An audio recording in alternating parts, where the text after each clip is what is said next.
Em um mundo acelerado como o de hoje, onde as pessoas estão constantemente equilibrando responsabilidades, muitos acham difícil encontrar tempo para a vida pessoal. O namoro online há muito tempo se tornou uma maneira normalizada de conhecer potenciais parceiros.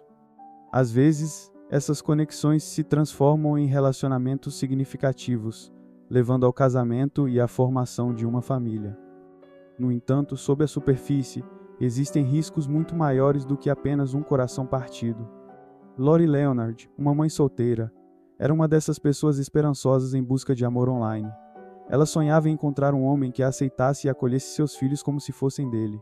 Tragicamente, sua história tomou um rumo sombrio quando Lori desapareceu sem deixar vestígios. A investigação enfrentou desafios esmagadores devido à falta de evidências. As autoridades sabiam que encontrá-la era a única maneira de descobrir a verdade. Meses depois, sua persistência foi recompensada quando uma pista crucial, literalmente, veio à tona. Lori Leonard, uma mãe solteira em busca de felicidade. Lauriane Leonard cresceu em uma pequena cidade do Kansas, em uma casa modesta, ao lado de sua irmã mais velha, Jennifer. As duas eram incrivelmente próximas, especialmente depois que o pai delas deixou a família enquanto ainda estavam na escola. A mãe trabalhou incansavelmente para sustentar as filhas, formando um forte vínculo entre as três. Após o ensino médio, Lori começou um relacionamento com um namorado que ela namorava desde o último ano. Em 1998, ela deu à luz um menino, Jake. Infelizmente, o relacionamento não durou. O pai mostrou pouco interesse em criar o filho e não ofereceu apoio financeiro. Um ano e meio depois, Lori começou outro relacionamento, acreditando que este seria mais confiável e atencioso. No entanto, quando ela engravidou novamente, o parceiro desapareceu, recusando-se a assumir as responsabilidades da paternidade. Sem condições de frequentar a faculdade devido às gravidezes, Lori lutou para encontrar empregos estáveis, trabalhando como entregadora, garçonete e caixa para sustentar sua família. Determinada a criar uma vida melhor para seus filhos, Lori decidiu deixar sua cidade natal e se mudar para Albany, Nova York. Lá, ela alugou um pequeno apartamento e conseguiu um emprego em um cassino, esperando que a mudança trouxesse um novo começo. Contudo, a vida em Albany estava longe de ser fácil. Trabalhando até tarde da noite, Lori não tinha ninguém para cuidar de seus filhos pequenos. Sem família por perto e sem condições de pagar por cuidados infantis, percebeu que a situação era insustentável. Após muita reflexão, decidiu se mudar novamente, dessa vez para ficar perto de sua irmã Jennifer, que havia se estabelecido em Chicago, uma cidade tranquila no condado de Madison, Nova York. Uma nova vida em Chicago. Jennifer havia se mudado anos antes para Chicago e vivia em uma casa suburbana com seu filho de 15 anos, Justin. Ela apreciava o ritmo mais lento da vida em uma pequena cidade e encorajava Lori a se mudar para lá, oferecendo-lhe um ambiente de apoio para recomeçar. Em 2005, Lori se mudou para Chicago, estabelecendo-se em uma espaçosa casa de 2 andares, a poucos quarteirões da casa de sua irmã. Cada um dos filhos de Lori tinha seu próprio quarto, e a família finalmente tinha um quintal onde os meninos podiam brincar com o cachorro. As crianças também podiam ir a pé para a escola. Lori conseguiu um emprego como garçonete em um café local, com turnos diurnos, o que lhe permitia estar em casa todas as noites com os meninos. Lori era uma pessoa alegre, animada e amigável. Ela rapidamente criou laços com seus novos vizinhos e colegas de trabalho, que sempre falavam bem dela. Sempre que precisava de ajuda, sua irmã Jennifer e seu sobrinho adolescente Justin estavam prontos para apoiá-la. Ao mesmo tempo, Lori continuava sua busca por amor online, acreditando que em breve conheceria alguém que a amasse e cuidasse de seus filhos como se fossem dele. Um desaparecimento misterioso. Na quarta-feira, 4 de maio de 2005, Lori pediu a Jennifer que cuidasse de seus filhos para que pudesse fazer uma viagem a Albany. Lori explicou que precisava buscar alguns pertences em sua antiga casa e planejava se encontrar com um amigo que havia prometido ingressos para um jogo dos Yankees para ela e os meninos. Sabendo que não conseguiria resolver tudo em um único dia, Lori disse a Jennifer que ficaria em um hotel durante a noite. Ela garantiu que estaria de volta na manhã seguinte para levar os filhos à escola e depois seguir para o trabalho no café às 9. Na manhã seguinte, por volta das 8h30, Jennifer ligou para Lori para saber se estava tudo bem. Para sua surpresa, O telefone de Lori estava desligado, e ela não respondeu. Quando Lori não apareceu conforme planejado, Jennifer ficou cada vez mais preocupada. Ela deixou os meninos na escola e foi até o café para verificar se Lori havia ido direto para o trabalho. No entanto, os funcionários do café informaram que Lori não apareceu para o turno e não ligou para justificar sua ausência, algo completamente fora do comportamento habitual. Como Jennifer precisava ir ao trabalho, pediu a seu filho Justin que passasse na casa de Lori para ver se ela havia voltado. Quando Justin chegou, viu o carro de Lori estacionado na entrada da garagem, com as chaves ainda na ignição, o que parecia estranho. Assumindo que Lori estava em casa, mas talvez ocupada ou descansando, ele bateu na porta e chamou por ela, mas não houve resposta. Justin então foi até a porta dos fundos e encontrou-a destrancada. Ao entrar na casa, Justin percebeu que algo estava errado. O cachorro da família estava no primeiro andar, visivelmente faminto, tendo rasgado um saco de ração. Isso era incomum, pois Lori sempre alimentava o cachorro antes de sair. Se ela tivesse retornado, alimentar o animal teria sido uma de suas primeiras prioridades. Na tentativa de encontrar uma explicação razoável, Justin subiu as escadas. O que viu só aumentou o mistério. A cama de Lori estava desarrumada e o cobertor estava ausente. Seus sapatos, que ela usava frequentemente, estavam em locais incomuns. Um estava perto da porta da frente e o outro em cima da cama. Esses detalhes estranhos indicavam que algo estava muito errado. Justin ligou imediatamente para sua mãe para relatar o que havia encontrado. Alarmada pelo súbito desaparecimento e silêncio de sua irmã, Jennifer contatou a polícia para registrar um boletim de pessoa desaparecida. Infelizmente, a família tinha poucas informações concretas para fornecer às autoridades. Eles não sabiam o nome do homem que Lori deveria encontrar em Albany, apenas que ele havia prometido os ingressos para o jogo. Jennifer mencionou um detalhe suspeito. O homem havia combinado o encontro com Lori em um hotel. Considerando que ele morava em Albany, poderia ter entregue os ingressos em um local público, como um café ou até na rua. A escolha do hotel parecia mais como um encontro privado, o que deixava Jennifer desconfiada. Ela também sugeriu que a polícia interrogasse o ex-namorado de Lori, Sean Doyle, de 29 anos, que havia ajudado durante sua recente mudança. Embora o relacionamento deles tivesse terminado meses antes, eles permaneciam em termos amigáveis, e Sean parecia esperançoso de uma reconciliação. Quando a polícia começou a investigar, Sean admitiu ter visto Lori na noite anterior, emprestado sua van para ela e ficou surpreso ao saber que ela havia desaparecido. O início da investigação. Quando os investigadores chegaram à casa de Lori, não encontraram sinais de arrombamento ou luta. Tudo na casa parecia estar no lugar. Nada parecia ter sido roubado, e não havia manchas de sangue visíveis. No entanto, a bolsa, o telefone, os cartões de crédito e a identificação de Lori estavam ausentes. Embora isso pudesse indicar que ela os havia levado ao sair, o fato de o carro ter sido abandonado com as chaves na ignição sugeria o contrário. Parecia improvável que Lori tivesse saído voluntariamente. Naquele ponto, Lori estava desaparecida havia mais de 24 horas. Sua família enfatizou que ela era uma mãe dedicada que jamais abandonaria seus filhos. Além disso, seus cartões de crédito não haviam sido usados, e seu telefone permanecia desligado. Esses detalhes, combinados com o carro abandonado, levaram os investigadores a suspeitar de jogo sujo. Embora os detetives experientes entendessem as possíveis implicações sombrias, decidiram não compartilhar essas preocupações com a família de Lori naquele estágio inicial. A investigação avança. Os investigadores começaram entrevistando vizinhos e procurando possíveis testemunhas, mas não encontraram nenhuma pista relevante. Ninguém tinha visto ou ouvido algo incomum, e não houve relatos de pessoas ou veículos desconhecidos na área. Mesmo assim, o desaparecimento de Lori rapidamente se tornou o assunto mais comentado na pequena cidade, gerando rumores e especulações. Surgiram teorias sobre a possível presença de um predador que poderia estar atacando mulheres. Reconhecendo o aumento da tensão na comunidade, as autoridades sabiam que precisavam resolver o caso rapidamente para evitar pânico generalizado. O primeiro suspeito, como frequentemente acontece em casos desse tipo, o primeiro foco da investigação foi o ex-namorado de Lori, Sean Doyle. Ele havia estado com ela no dia anterior ao desaparecimento, possivelmente sendo a última pessoa a ver, lá vivo.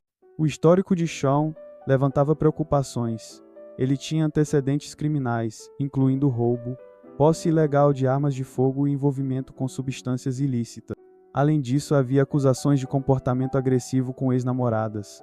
Esses fatores fizeram dele um forte suspeito inicial. Jennifer contou aos investigadores que Lori conheceu Sean Doyle online. No início, ele parecia ser um homem confiável e voltado para a família, alegando sonhar em ter uma família e estar pronto para assumir o papel de pai para Jake e Bryson. No entanto, quando o relacionamento saiu do mundo virtual, Lori percebeu que Sean era rude, usava substâncias ilícitas e não abandonava suas atividades criminosas. O relacionamento durou menos de 6 meses e terminou quando Lori decidiu fazer mudanças significativas em sua vida. Apesar de o relacionamento ter acabado, Sean insistiu em manter contato sob o pretexto de ser amigo, mas Jennifer suspeitava que ele usava isso como uma desculpa para monitorar Lori. Vizinhos frequentemente viam Sean na casa de Lori durante a mudança e o achavam intimidador. Ele tinha o hábito de se apresentar como alguém perigoso, usando jaqueta de couro preta com taxas de metal, bandanas com estampa de caveiras e algemas penduradas no cinto. Sua postura e aparência reforçavam a ideia de que ele poderia ser capaz de prejudicar Lori, o que o colocou como uma prioridade na investigação. Interrogando Sean Doyle. Quando os detetives visitaram Sean, ele parecia preparado. Manteve-se calmo e cooperativo, respondendo às perguntas sem hesitação. Admitiu ter visto Lori no dia anterior ao desaparecimento, dizendo que a ajudou a mover alguns pertences e depois foi direto para casa, onde teria dormido. Contudo, seu álibi não pôde ser confirmado, pois ele não havia interagido com ninguém durante o trajeto e morava sozinho. À medida que Sean percebeu que era o principal suspeito, tornou-se defensivo.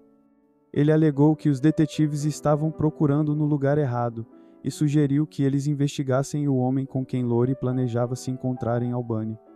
Sean fez comentários depreciativos sobre Lori, chamando-a de inconstante e obcecada por encontrar um novo parceiro. Ele também afirmou que o término do relacionamento foi por escolha dele, e não de Lori. Antes do final do interrogatório, Sean forneceu uma pista potencial. Mencionou que Lori havia conhecido o homem que ofereceu os ingressos dos Yankees enquanto trabalhava no cassino em Albany. Ele sugeriu que ex-colegas de trabalho dela poderiam saber mais sobre o homem misterioso. O segundo suspeito. Seguindo a dica de Sean, os investigadores foram até o cassino onde Lori havia trabalhado. Lá, os funcionários ficaram chocados ao saber do desaparecimento. Uma garçonete lembrou-se de um cliente regular, fã dos Yankees, que demonstrava grande interesse em Lori. Esse homem, identificado como Randolph Sharkey, era um empresário local rico e bem conhecido. Alguns colegas de Lori acreditavam que eles poderiam ter tido um relacionamento secreto, embora ela nunca tenha confirmado os rumores. Ao rastrear Randolph, os detetives descobriram que ele vivia em uma casa luxuosa de 3 andares no bairro mais exclusivo da cidade. Quando a polícia chegou, Randolph parecia surpreso, mas manteve a compostura. No entanto, quando explicaram o motivo da visita, ele ficou visivelmente desconfortável. Randolph recusou-se a permitir a entrada dos policiais em sua casa, mas concordou em responder às perguntas. Randolph revelou que era casado e tinha 3 filhos, mas admitiu ter casos breves com mulheres mais jovens, algo que mantinha em segredo da esposa. Ele confessou ter tido um relacionamento curto com Lori e implorou aos detetives para não divulgarem essa informação, temendo que isso destruísse sua família. Ele afirmou que havia prometido os ingressos para os filhos de Lori e organizado o encontro no hotel para passar uma noite romântica antes de voltar para casa. Contudo, alegou que Lori nunca apareceu no hotel. Imagens de câmeras de segurança corroboraram parcialmente sua história. Elas mostravam Randolph entrando no quarto do hotel e saindo horas depois, mas Lori nunca foi vista nas gravações. Além disso, o carro dela não foi registrado em nenhuma câmera de trânsito nos caminhos para Albany, sugerindo que talvez ela nunca tenha deixado Tiango. Diante dessas evidências, Randolph foi liberado, mas os detetives não o descartaram completamente como suspeito. O terceiro suspeito. Uma semana após o desaparecimento de Lori, os investigadores ainda estavam longe de resolver o caso.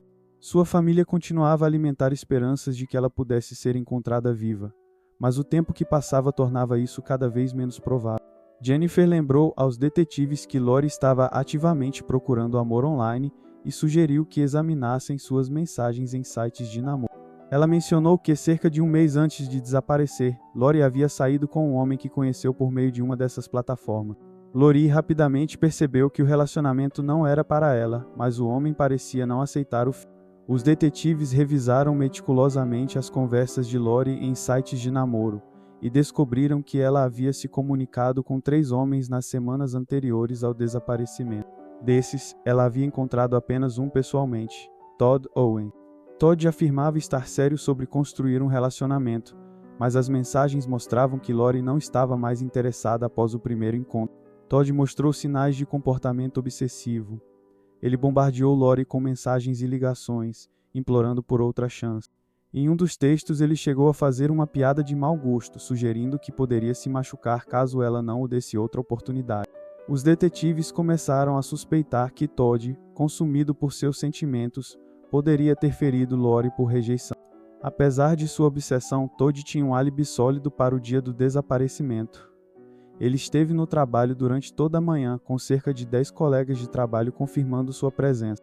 Após o expediente, foi diretamente para um bar comemorar o aniversário de um amigo, em uma festa com dezenas de testemunhas que corroboraram sua presença. Diante disso, Todd foi retirado da lista de suspeitos. Uma descoberta chocante. Quase 3 meses se passaram desde o desaparecimento de Lori. Jennifer assumiu a guarda dos sobrinhos, e os meninos estavam vivendo em sua casa. Apesar de temer que nunca mais visse sua irmã, Jennifer continuava a agarrar-se à esperança de um desfecho positivo.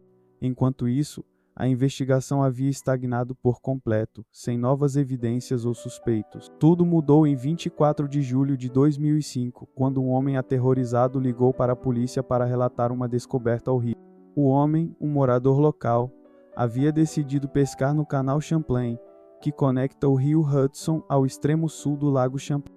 Enquanto caminhava ao longo da margem, notou algo incomum preso na vegetação, uma grande caixa de ferramentas flutuando perto da superfície.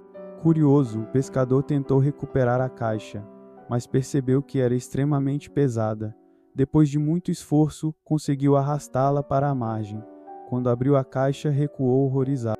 Dentro estava o corpo parcialmente decomposto de uma mulher, envolto em um cobertor branco manchado de sangue. Em pânico, o homem abandonou tudo e correu para chamar a polícia. Examinando a evidência, as autoridades rapidamente chegaram ao local, recolhendo a caixa e transportando-a para um laboratório forense. O corpo foi enviado para autópsia, mas a identificação inicial foi desafiadora devido ao estado avançado de decomposição. Entretanto, análises de impressões digitais e registros dentários confirmaram que a vítima era Lori Leonard, desaparecida havia quase 3 meses. Dentro da caixa estavam os pertences de Lori, incluindo sua bolsa, identificação, cartões de crédito e telefone. Isso indicava que o agressor havia levado esses itens para criar a ilusão de que Lori havia saído voluntariamente. A autópsia revelou detalhes ainda mais perturbadores. Lori estava despida da cintura para baixo e parecia ter sofrido uma agressão física antes de sua morte. Contudo, devido ao tempo prolongado na água, não foi possível obter evidências de DNA. As mãos e os pés de Lori estavam presos com algemas de metal, e sua boca e nariz haviam sido cobertos com fita adesiva. Uma bandana preta foi encontrada dentro de sua boca. Havia cortes em seu corpo, mas nenhum deles era fatal. A causa da morte foi asfixia, confirmada pela ausência de água nos pulmões, indicando que Lori já estava morta quando foi colocada no canal. Além disso, dentro da caixa estavam 2 sacos de areia de construção usados como laço. Um dos sacos havia se rompido, permitindo que parte da areia escapasse, o que fez com que a caixa flutuasse até ficar presa na vegetação. Um avanço no caso. Quando a notícia sobre a descoberta foi divulgada, uma vizinha de Shawn Doyle, Sydney, entrou em contato com a polícia, alegando ter informações importantes. Ela reconheceu a caixa de ferramentas como sendo semelhante a uma que Shawn frequentemente carregava na caçamba de sua caminhonete, mas que havia desaparecido meses atrás. Sydney relatou que seu marido perguntou a Shawn sobre a caixa, e ele respondeu que havia se livrado dela porque não precisava mais. A polícia agiu rapidamente, visitando a casa de Shawn. Desta vez ele parecia preparado, tendo contratado um advogado e recusado-se a cooperar, invocando seu direito de permanecer em silêncio. Evidências incriminadoras. Apesar do silêncio de Shawn Doyle, as evidências contra ele começaram a se acumular. A polícia o prendeu e obteve um mandado para revistar sua propriedade. Durante a busca, os investigadores entrevistaram vizinhos na esperança de reunir mais informações. Vários deles confirmaram ter visto a caixa de ferramentas na caminhonete de Shawn no passado e a identificaram com certeza a partir de fotografias. Além disso, mencionaram que a bandana preta encontrada na boca de Lori era idêntica às que Shawn frequentemente usava. Na propriedade de Shawn, os detetives descobriram 2 pares de algemas idênticos aos usados para amarrar Lori. Testemunhas também confirmaram que Shawn era conhecido por carregar algemas consigo, reforçando ainda mais a ligação entre ele e o crime. Outro item crítico encontrado foi uma coleção de bandanas semelhantes à usada no crime. No entanto, a evidência mais condenatória foi encontrada em um galpão nos fundos da propriedade. Lá, os investigadores localizaram vários sacos de areia de construção, exatamente como os usados para tentar afundar a caixa de ferramentas. Esses sacos tinham sido comprados na mesma loja que forneceu os encontrados na cena do crime. Essa descoberta vinculou Shawn diretamente ao local onde o corpo de Lori foi descartado. O julgamento e o veredicto. Apesar das evidências esmagadoras contra Shawn Doyle, muitas delas eram circunstanciais, o que complicava o caso. Não foi possível recuperar DNA que ligasse Shawn diretamente ao crime devido ao estado avançado de decomposição do corpo de Lori. Além disso, Shawn negou consistentemente qualquer envolvimento, dificultando ainda mais a tarefa dos promotores. No entanto, um elemento crucial surgiu: uma chave quebrada encontrada sob o assento da caminhonete de Shawn. O número gravado na chave correspondia ao número do cadeado da caixa de ferramentas encontrada no canal. Essa evidência era impossível de refutar. Os promotores argumentaram que o cadeado havia sido quebrado há algum tempo, o que explicava por que Shawn usou apenas os fechos da caixa. Especulou-se que Shawn havia esquecido da chave perdida, deixando-a como uma peça condenatória de evidência. Os promotores reconstruíram o crime, sugerindo que Shawn tentou retomar seu relacionamento com Lori, mas ficou furioso ao ser rejeitado. Eles acreditavam que Lori estava saindo de casa para se encontrar com outra pessoa quando Shawn a confrontou. Enfurecido, ele provavelmente a coagiu a voltar para dentro de casa, onde a atacou. Acredita-se que ele usou uma bandana como mordaça, o que resultou em sua morte por asfixia. Depois disso, ele envolveu o corpo de Lori em um cobertor, colocou-o na caixa de ferramentas e tentou criar a ilusão de que ela havia saído voluntariamente, levando seus pertences. Posteriormente, ele descartou o corpo no canal. O julgamento de Shawn Doyle começou em novembro de 2005 e atraiu grande atenção pública. Ele enfrentou acusações de homicídio premeditado e adulteração de provas. Após quase um ano de procedimentos legais, o veredicto foi emitido em dezembro de 2006. Shawn Doyle foi considerado culpado de todas as acusações e sentenciado à prisão perpétua, com possibilidade de liberdade condicional após 30 anos. Reflexões finais. O caso de Lori Leonard abalou profundamente a pequena comunidade de Chicago. Seu desaparecimento e morte prematura foram um lembrete sombrio dos perigos ocultos em interações aparentemente comuns, como encontros online ou relacionamentos do passado. Embora a justiça tenha sido feita, sua família continua a lidar com a perda devastadora. Jennifer, que agora cuida dos filhos de Lori, afirmou em uma declaração após o julgamento: "Nada trará minha irmã de volta, mas espero que este caso sirva de alerta para outras mulheres serem cautelosas e que Lori seja lembrada como uma mãe amorosa e uma pessoa incrível que só queria o melhor para sua família."